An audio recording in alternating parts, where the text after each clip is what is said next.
ఇచ్చంతరం ముచ్చట్లకు స్వాగతముల్లో. ఎరటి ముచ్చటేందంటే భూముల ధరలకు రెక్కలు వస్తున్నాయి. ఈడ ఆడ అనేది కాదుల్లా, ఎసొంటి భూమికైనా ఏడనైనా ఎకరానికి లక్షల కోట్లు పలుకుతున్నది. అంతేనా కాదా?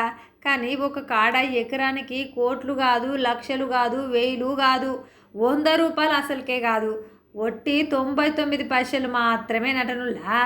ఉష్ని పాడుగాను గిదెక్కడి విచిత్రముల్లా. ఏందక్క తప్పు వార్తగిన చెప్తున్నవో ఏమో చూసుకో అని అంటారు కావచ్చు, కానీ గిదే నిజముల్లా. దీని మీద గీ నడుమ హైకోర్టు కీలక వ్యాఖ్యలు చేసింది. విశాఖల టీసీఎస్కు ఎకరము 99 పైసల చొప్పున ఆంధ్రప్రదేశ్ సర్కారు 21 ఎకరాలు కేటాయిస్తడాన్ని ప్రశ్నించుకుంటా దాఖలైనటువంటి పిటిషన్కు విచారణ చేసిన హైకోర్టు కీలక వ్యాఖ్యలు కూడా చేసిందుల్లా. అసలు ఏందక్క అంటే పెట్టుబడుల గురించి ప్రోత్సాహకాలు ఇస్తే తప్పేమున్నది అని అడిగిందుల్లా. ఎంత రేటుతోని భూమిని ఇస్తున్నామనే దానికంటే టీసీఎస్ రాకతోని ఎంత ప్రయోజనం కలుగుతున్నదో చూడాలని బదులిచ్చింది. అంతేనా కాదా?